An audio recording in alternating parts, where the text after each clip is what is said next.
రైతు బంధును బొంద పెడుతుండ్రు. అడ్డగోలు కండిషన్లు డిక్లరేషన్. అందుకే ఇది ఇమానం తప్పిన సర్కారే ప్రమాణ పత్రం ఇవ్వాలి.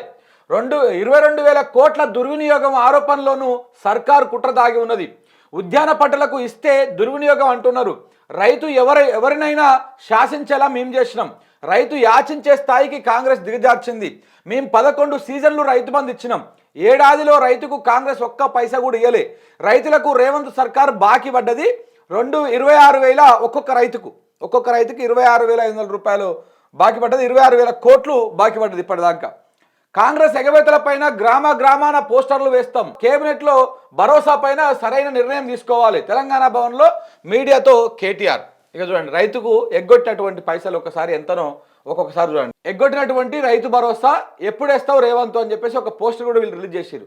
యాసంగిలో ఒక్కో ఎకరానికి ఎగ్గొట్టినటువంటి పైసలు అంటే పోయినసారి యాసంగి వీళ్ళు అధికారంలోకి రాగానే ఆ యాసంగిలో 5,000 వేసారు. కానీ రేవంత్ రెడ్డి ఏమన్నాడు, ఇగో మీరు ఇప్పుడు తీసుకుంటే 5,000 వస్తాయి. 5,000 వస్తాయి. డిసెంబర్లో మేము అధికారంలోకి వచ్చినాక డిసెంబర్ 9 తర్వాత తీసుకుంటే 7,500 వస్తాయి అని చెప్పిండు. అంటే ఈ 5,000 డిసెంబర్ నుంచి మొదలు పెడితే ఏప్రిల్ దాకా, అంటే డిసెంబర్ నుంచి ఏప్రిల్ దాకా ఈ 5,000 రూపాయలని వేసుకుంటూ వచ్చారు. అప్పుడు కొన్ని మనం ఎప్పుడు రైతు బంధు చరిత్రలో ఎప్పుడు చూడని విధంగా 5 రూపాయలు, 10 రూపాయలు, 100 రూపాయలు ఇట్లా పడ్డటువంటి పరిస్థితి కూడా మనం చూసినాం. సో అలాంటి నేపథ్యంలో దాదాపు 5 నెలల పాటు ఈ 5,000 కేసీఆర్ పెట్టిపోయినటువంటి 7,600 కోట్లకి వెళ్ళి వీళ్ళు మింగి అప్పుడిన్ని 5 నెలల పాటు వేసుకుంటూ వచ్చారు. దాంట్లోనే 2,500 రూపాయలు టోకరా పెట్టారు. మనకు రావాల్సినవి అంత టోకరా పెట్టారు. 2024 వానాకాలంలో ఒక్కో ఎకరానికి 7,500 రూపాయలు బాకీ ఉన్నాడు భరోసా. ఫస్ట్ కేసీఆర్ పెట్టిందేమో ఒక 4 నెలలు ఇచ్చిండు. అది అయిపోయాక వానాకాలం భరోసా రైతు పెట్టుబడి సాయం మొత్తానికి ఎగ్గొచ్చిండు. చూదాము విధి విధానాలు ఖరారు అవుతున్నాయి, అది అయిపోయాక చూదాంలే అని చెప్పేసి మొత్తానికే ఎగ్గొచ్చిండు. అవి ఒక 7,500 రూపాయలు ఒక్కొక్క ఎకరానికి. 2024 యాసంగిలో ఒక్కో ఎకరానికి ఎగ్గొచ్చినటువంటి రైతు భరోసా 7,500. ఈ మొత్తం కలుపుకుంటే కాంగ్రెస్ ప్రభుత్వం ఒక్కో ఎకరానికి బాకీ పడ్డటువంటి రైతు భరోసా ఒక్కొక్క ఎకరానికి ఎంత బాకీ పడ్డదయ్యా అంటే 17,500 రూపాయలు ఒక్కొక్క ఎకరానికి ఒక్కొక్క రైతుకు బాకీ పడ్డది. అంటే ఈ లెక్కన మనము సపోజు ఒక 3 ఎకరాల రైతుడు అనుకో, మల్లయ్య అన్నటువంటి రైతుకు ఒక 3 ఎకరాలు ఉన్నాయనుకో. ఈ 3 ఎకరాలల్లా ఇప్పుడు కాంగ్రెస్ ప్రభుత్వము ఆ రైతుకి ఎంత బాకీ ఉందయ్యా అంటే వానాకాలం సంబంధించినటువంటి సీజన్కి 17,500 ఇంటూ 3 ఎకరాలు. ఈ ఒక్క రైతుకు 52,500 రూపాయలు ఒక్కొక్క ఈ రైతుకు. సపోజ్ ఒక 3 ఎకరాలు ఉన్నటువంటి రైతుకు లెక్కేసుకుంటే ఈ రైతుకు 52,000 బాకీ పడ్డది. 52,000 బాకీ పడ్డది. అంటే చూడండి ఎంత మోసం చేసిందో కాంగ్రెస్ ప్రభుత్వం. ఈ రైతుకు 52,000 బాకీ పడ్డది. నేను రుణమాఫీ చేస్తా అని చెప్పుకుంది. ఈ రైతుకు రుణమాఫీ కాలే, ఇప్పుడు 52,000 బాకీ పడ్డది. మళ్ళీ ఇప్పుడు పోనీ సరే ఈ మూడు సార్ల నుంచి ఇవ్వలేదు, ఎగ్గొడితే పోనీ ఇప్పటి నుంచైనా చక్కగా ఇస్తారా అంటే అది కూడా లేదు. ఇప్పుడేం చెప్తున్నాడు, ఈ 3 ఎకరాలను నువ్వు ఎంత సాగు చేస్తావో దానికే ఇస్తా. మళ్ళీ ఆ సాగు చేసేది కూడా వరి వేస్తే 2 సార్లు ఇస్తాము, మెట్ట పంటలు వేస్తే ఒకసారి పంట వేస్తావు కాబట్టి ఒకసారి ఇస్తాము. ఈ రకంగా కండిషన్లు పెట్టి, ఇన్ని రకాల కండిషన్లు పెట్టి రైతు భరోసాను, రైతు పెట్టుబడి సాయాన్ని, రైతు బంధును పూర్తిగా బొంద పెడతా ఉంది ఈ దుర్మార్గమైనటువంటి కాంగ్రెస్ పార్టీ, ఈ రైతు వ్యతిరేక కాంగ్రెస్ ప్రభుత్వం. రైతులను ఈ రకంగా గోసపెట్టేటువంటి ప్రయత్నం చేస్తూ ఉంది. సిగ్గుండాలి కదా కొంచెమన్నా. ఆ రోజు హామీ ఇచ్చినప్పుడు, ఆ రోజు బజార్లకు పోయి రోడ్ల మీదకి పోయి ప్రచారం చేసినప్పుడు, సభలల్లో ప్రచారం చేసినప్పుడు ఇదే రేవంత్ రెడ్డి ఎన్ని ముచ్చట్లు చెప్పిండు. కేసీఆర్ 2 పంటలకే ఇస్తావా నువ్వు, 3 పంటలు పండిస్తుంటే 2 పంటలకే ఎట్లు ఇస్తావు అని చెప్పేసి ఆయన పొంగరాల మాటలు మాట్లాడుతీవి నువ్వు. మాట్లాడి మరి ఇవాళనేమో మొత్తానికే ఎసరు తెస్తీవి, రైతులను ఇట్లా మట్టి కొడుతీవి. చెప్పినాం కదా గతంలో కూడా, రైతుతో పెట్టుకున్నోడు ఎవడు కూడా ముంగల వాడలేదు. ఈ రేవంత్ రెడ్డి సర్కారు కూడా ముంగల వాడడు, కిందనో మీదనో వాడుకుంటా ఈ 5 ఏళ్ళు పరిపాలించినా కానీ జీవితం వల్ల మళ్ళీ ఈయన ముఖం చూస్తే ఎవడు ఓటు అయ్యాడు, 100% అయ్యాడు. సో ఈ రకమైనటువంటి, ఎందుకంటే పత్రికలు వాళ్ళ చేతుల్లో ఉన్నాయి, ఛానళ్ళు వాళ్ళ చేతుల్లో ఉన్నాయి, ప్రధానంగా ప్రచారం చేసేటువంటివి అవే కాబట్టి ఆ ఛానళ్ళని ఆ పత్రికలను చేతిలో పెట్టుకొని ఈ రకమైనటువంటి వ్యవహారాన్ని చేస్తూ ఉన్నారు. ఇప్పుడు చెప్తున్నా కదా, గతంలో కూడా మనం చాలాసార్లు మాట్లాడుకున్నాం. ఇప్పుడు ఒక ఊరిలో 200 మంది రైతులు ఉన్నారు అనుకోండి. గతంలో కేసీఆర్ ఉన్నప్పుడు ఈ 200 మంది రైతులకు ఎంత భూమి ఉంటే అంత అంత భూమికి రైతు బంధు వస్తుండే. కానీ ఇప్పుడు ఏం చేస్తున్నారు, ఈ 200 మంది రైతులల్లో దాదాపు రకరకాల కండిషన్లు పెట్టి పిఎం కిసాన్ అని, లేకపోతే ఈ సాగు చేసిందని ఇవన్నీ పెట్టి ఈ దాదాపు 20 మందికో 30 మందికో ఇస్తారు ఇలా. అంటే దాదాపు 80-90% మందిని కట్ చేసేస్తున్నారు. కట్ చేసేసి ఈ 20-30 మందికి ఈ 15,000 చొప్పున ఇచ్చారు అనుకో, ఇక ఇచ్చేసిరు అని చెప్పేసి ప్రచారం చేస్తాయి ఈ పత్రికలు. దాంతో ఏమవుతుంది, మెజారిటీ రైతులకు ఎవరికి రాదు, ఓన్లీ వీళ్ళకు మాత్రమే వచ్చేటువంటి అవకాశం ఉంటుంది. ఇంత దుర్మార్గమైనటువంటి రీతిలో, ఇంత దుర్మార్గమైనటువంటి దాంట్లో ఈ ప్రభుత్వము ఉన్నది ఆలోచన. అంటే రైతుల మీద కూడా ఇలాంటి ఆంక్షలు పెట్టి ఇవన్నీ పెట్టి మరి ఎందుకో ఈ ఎమ్మెల్యేలకు మంత్రులకైతే ఆంక్షలు ఉండవు, వాళ్ళ దోపిడికి ఆంక్షలు ఉండవు. కానీ రైతుకి ఇచ్చేదానికి మాత్రం ఆంక్షలు. ఇంతకంటే దుర్మార్గం ఇంకొకటి ఉంటుందా చెప్పండి? రైతు భరోసా విధి విధానాల రూపకల్పనకు సర్కారు కసరత్తు చేస్తోంది. అయితే ఇందులో పెద్ద ఎత్తున కోతలు విధించబోతున్నారన్న వార్తలు వస్తున్నాయి. రైతులు అప్లికేషన్లు పెట్టుకోవాలని, డిక్లరేషన్లు ఇవ్వాలని వార్తలు వస్తున్నాయి. ఈ నేపథ్యంలో బీఆర్ఎస్ వర్కింగ్ ప్రెసిడెంట్ కేటీఆర్ మీడియాతో మాట్లాడారు. రైతు బంధును ఖతం చేసేందుకు రేవంత్ సర్కారు కుట్రలు చేస్తోందని ఆరోపించారు. గతంలో రైతు బంధు పైన తప్పుడు ప్రచారం చేశారని మండిపడ్డారు. కేబినెట్లో తీసుకునే నిర్ణయంలో తేడాలుంటే పోరాటం తీవ్రతరం చేస్తామని కూడా హెచ్చరించారు. ఎక్కడ పోయిర్రవై?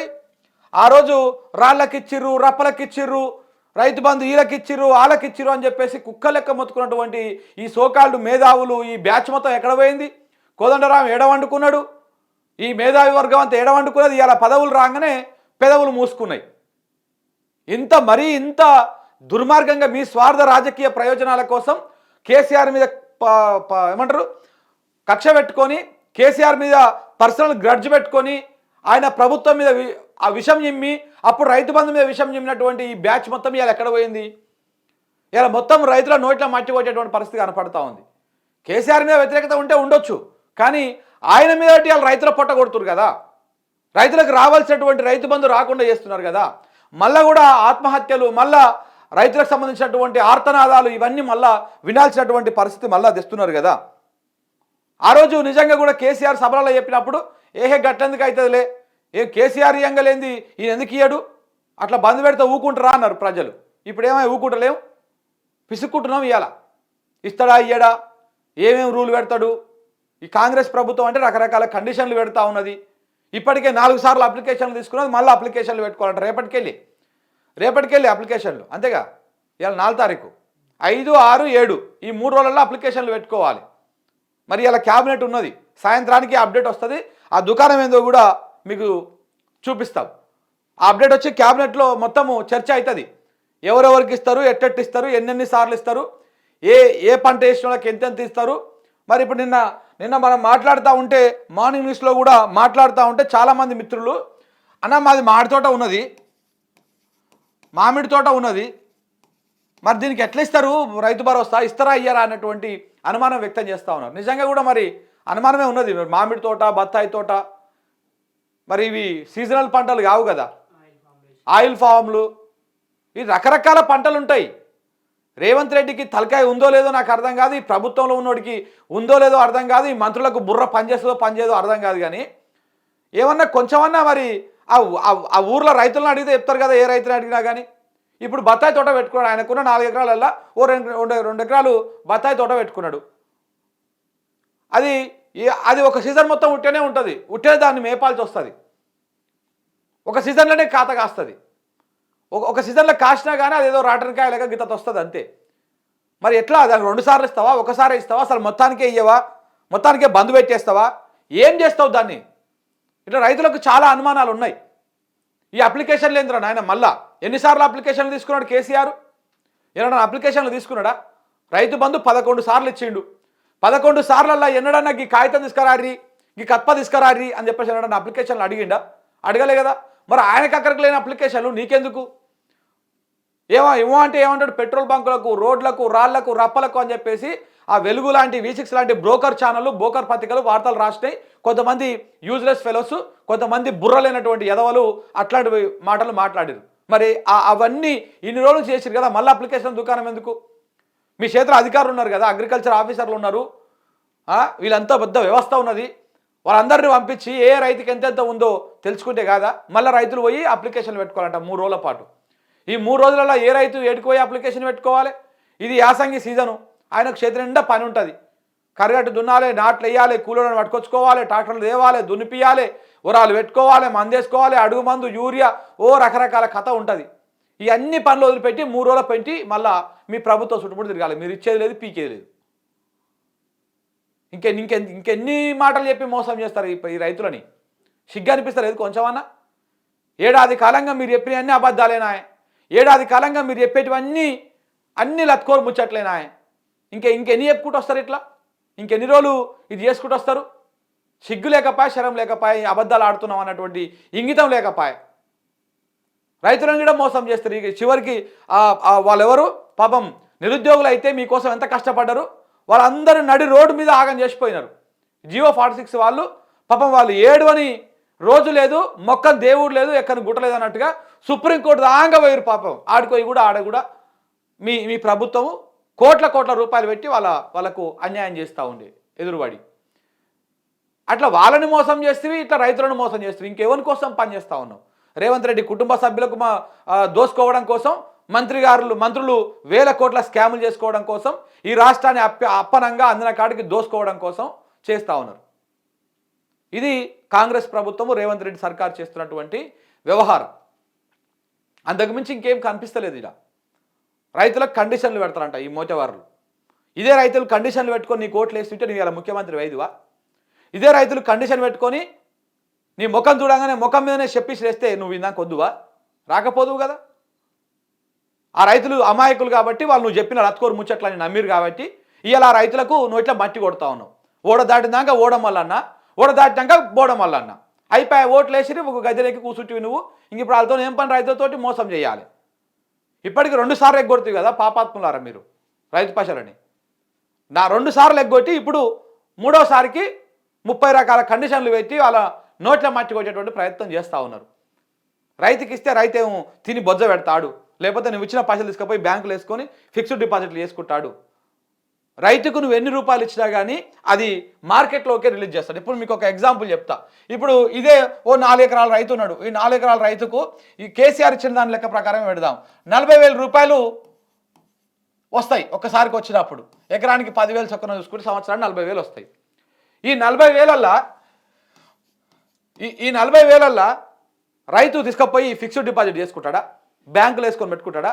ఆ 40,000 పెట్టి ఏదో ఒక పంట వేస్తాడు. పంట వేయాలంటే భూమి సాగు చేయాలి, ట్రాక్టర్ ఆయన పిలుస్తాడు, ట్రాక్టర్ ఆయనకు ఉపాధి ఉంటుంది. ఆ ట్రాక్టర్ ఆయన ఏం చేస్తాడు? డీజిల్ కొట్టించుకుంటాడు, ఆ డీజిల్ కొనుక్కొచ్చుకుంటాడు, డబ్బులు రొటేషన్ అవుతూ ఉంటాయి. ఒక కూలి ఆమెకు పిలుస్తాడు, ఆమెకు పైసలు ఇస్తాడు, ఆమె వాళ్ళ కుటుంబ పోషణ కోసం ఆ డబ్బులను వినియోగించుకుంటుంది. అంటే మార్కెట్లోకి డబ్బులు రిలీజ్ అవుతూ ఉంటాయి. 40,000 రైతుకు కేసీఆర్ ఇస్తే ఆ 40,000ల్లో ఎన్ని కుటుంబాలు దాని మీద ప్రత్యక్షంగా పరోక్షంగా ఆధారపడతాయి? అట్ ద సేమ్ టైం ప్రభుత్వానికి ఎంత ఆదాయం వస్తుంది? రైతుకు పైసలు ఇస్తే ఇంట్లో పెట్టుకోడు. కొంతమంది సన్నాసులు మొన్నటిదాకా మాట్లాడు 2 ఎకరాల నోళ్ళకే ఇవ్వాలి, 3 ఎకరాల నోళ్ళకే ఇవ్వాలి, 10 ఎకరాల నోళ్ళకే ఇవ్వాలి అని చెప్పేసి. 10 ఎకరాల నోనికి 10 ఎకరాల ఖర్చు ఉంటుంది, 20 ఎకరాల నోనికి 20 ఎకరాల ఖర్చు ఉంటుంది, 5 ఎకరాలు ఉన్న రైతుకు 5 ఎకరాల ఖర్చు ఉంటుంది. సరే 10 ఎకరాలకు 15 ఎకరాలు కటాఫ్ పెట్టినావు, మరి అదన్నా చక్కగా ఇస్తున్నావా? అది కూడా లేకపోయా. మల్లారెడ్డి నాకు 300 ఎకరాలు 200 ఎకరాలు ఉందనగానే మల్లారెడ్డికి ఇంత వచ్చిందని చెప్పేసి సిగ్గులేని పత్రికలు రాసినాయి. అట్లా ఇస్తారా? కమర్షియల్ ల్యాండ్లకు రైతు బంధు ఇస్తారా?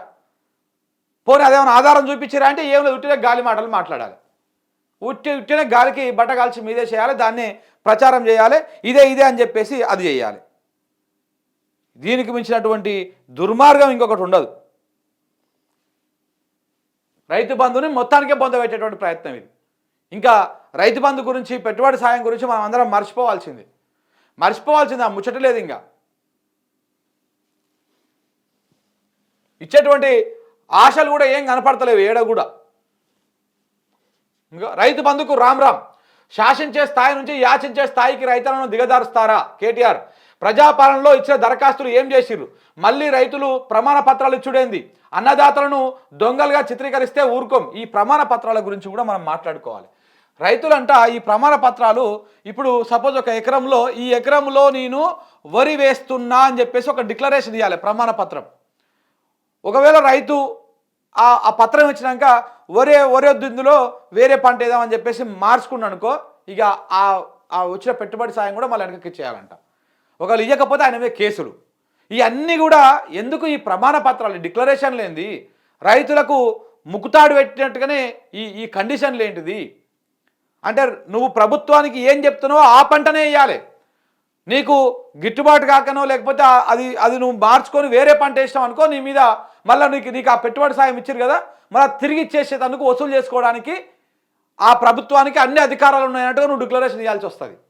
ఇంతకు మించినటువంటి దుర్మార్గము, నీచము ఇంకోటి ఉన్నదా? ఈ కాంగ్రెస్ వాళ్ళు ఎంతమంది వచ్చి ప్రచారం చేసిరు, మేము రైతు భరోసా 15,000 ఇస్తామని చెప్పారు, కానీ ఇన్ని కండిషన్లు పెడతామని ఎన్నడన్నా చెప్పిర్రా? ఏడన్నా చెప్పిర్రా? చెప్పలే కదా. మరి ఇప్పుడెందుకు పెడుతున్నారు కండిషన్లు? అప్పుడేం ఉట్టినే మీ కేసీఆర్ 10,000 ఇస్తుంటే మేము 15,000 ఇస్తామని ప్రచారం చేసిరి. కేసీఆర్ ఎట్లా ఇస్తున్నాడో అట్లనే ఇస్తామని చెప్పిర్రి. ఇప్పుడేమో కండిషన్లు పెట్టి డిక్లరేషన్ ఇవ్వాలి, 5 ఎకరాలకే ఇస్తాము, సాగు చేస్తేనే ఇస్తాము, పంట పెడితేనే ఇస్తాము. ఏ రైతు కూడా తనకున్న మొత్తం పూర్తి స్థాయి పంటలో ఒకటేసారి పంట పెట్టాడు. రైతు గురించి తెలిసిన ఏ సన్నాసికైనా తెలుసు, అర్థం అవుతుంది. ఏ రైతుకైనా ఆయనకున్నటువంటి మొత్తం భూమిని, మొత్తం విస్తీర్ణాన్ని ఒకటేసారి సాగు చేయడు. ఆయన ఎడ్లను మేపుకోవడానికి, గొడ్లను మేపుకోవడానికి, ఆయన ఆడ బాయికాడ ఉండడానికి ఓ 10 గుంటలు 20 గుంటలు ఓ అటు ఇటు ఒక అర్ధ ఎకరము పడావు పెడతాడు ఒక సీజన్కి. తర్వాత మళ్ళీ ఆ సీజన్ నెక్స్ట్ సీజన్లో దాన్ని వేస్తాడు. వరిసే అనేది చూసుకోండి, మా సైడ్ వరిసే అనేది చూసుకుంటే ఒక వానాకాలం పెట్టిన దాన్ని యాసంగిలో కొయ్యకాల కింద వచ్చినే వదిలేస్తారు. లేకపోతే అందులో ఏదో కూరగాయల పంటలు అవో ఇవో పెట్టుకుంటారు, చిన్న చిన్న పంటలు. ఒకసారి ఈ మళ్ళీ పెడతారు పంట, ఇంకొకసారి ఈ మళ్ళీ పెడతారు. ఎందుకంటే భూమి ఆరాలే, ఆరితేనే బలం అవుతుంది అని చెప్పేసి. ఈ తెలివి వ్యవసాయం చేసే ప్రతి ఒక్కరికి తెలుసు. కానీ ఏసీలో కూర్చొని పెద్దమ్మ గుడి వెనక కూర్చున్నారు రేవంత్ రెడ్డికి తెలియదు. ఏం తెలుసు చెప్పు ఆయనకి? ఏడ రియల్ ఎస్టేట్ బ్రోకర్గా, ఏడ రియల్ ఎస్టేట్ దంద చేయాలి, ఏడ ఇది చేయాలనే ఈ కార్యక్రమాలు తెలుసు తప్ప ఆయనకు రైతుల గురించి ఏం తెలుసు? అందుకే ఇట్లా ఆగమైపోతా ఉన్నాడు. అంటే కేసీఆర్ ఫామ్ హౌస్లో ఉంటా అంటాడు కదా, పాప ఆయనకు తెలుసు మరి ఆ ఫామ్ హౌస్లో ఉంటాడో లేకపోతే ఇంకేడు ఉంటాడో ఆ వ్యవసాయం తెలుసు కాబట్టి, రైతులు ఇంత ఇబ్బంది ఉంటుంది కాబట్టి రైతులకు ఏ కష్టం లేకుండా ఆయన రైతు బంధు ఇచ్చుకుంటూ వచ్చింది. రైతు భరోసాకి ఆ రైతు బంధుని చూసే వీళ్ళు రైతు భరోసా దుకాణం పెట్టి అలా రైతులను మోసం చేసే కార్యక్రమానికి శ్రీకారం చుట్టి కాంగ్రెస్ వాళ్ళు. ఏ ఊర్లో ఏ రైతుకు ఎంత రుణమాఫీ చేసిరో దమ్ముంటే జాబితా బయట పెట్టి రేవంత్ రెడ్డి. ఏముంది చేయనీక? మేము గతంలో కూడా చాలాసార్లు చెప్పినాం, కొండారెడ్డి పెళ్లికి పోదామా, కొడంగల్లో ఏ గ్రామ పంచాయతీకైనా పోదామా, ఆ గ్రామ పంచాయతీలో 100% రైతులకు రుణమాఫీ అయినట్టు చూపిస్తే దేనికంటే దానికి సిద్ధం అని చెప్పేసి న్యూస్ లైన్ వేదిక కూడా, ఈ ఛానల్ కూడా లైవ్ తీసుకొని వచ్చి పెడుతుంది. ఒక గ్రామ పంచాయతీ సెలెక్ట్ చేయండి, తెలంగాణ రాష్ట్ర వ్యాప్తంగా ఏ మారుమూల గ్రామ పంచాయతీని సెలెక్ట్ చేసుకుందాము. ఏ ఊర్లోనైనా సరే 100% రుణమాఫీ అయ్యింది ఆ ఊర్లో, ఆ గ్రామ పంచాయతీ పరిధిలో అంటే 100% రేవంత్ రెడ్డి సర్కార్కి మనం జేజేలు కొడదాం. ఇంకా విమర్శన చేయొద్దు. అబ్బా ఇంత అద్భుతంగా చేస్తున్నటువంటి ప్రభుత్వాన్ని విమర్శించడం దండగా అని చెప్పేసి మనము ఆయనకు విమర్శన చేయొద్దు, సపోర్ట్ చేద్దాం. మనం ఏడు జరిగింది ఎవరికి జరగలే, ఏ ఊర్లో కూడా జరగలే. చెప్పినాం కదా, 100 మందిలో 10 మందికో 5గురికో చేసేసి పత్రికలల్లా రుణమాఫీ అయిపోయిందని వార్తలు రాపించుకోడు, అదే పత్రికలకు ప్రభుత్వం పైసలు పెట్టి యాడ్లు ఇచ్చుడు. ఇంత దుర్మార్గమైనటువంటి రీతిలో ఈ సర్కారు నడుస్తూ ఉన్నది. ఇలా చూడాలి, ఇలా క్యాబినెట్ ఉన్నది. ఈ క్యాబినెట్ అయిపోయాక ఏం జరగబోతుందో చూడాలి.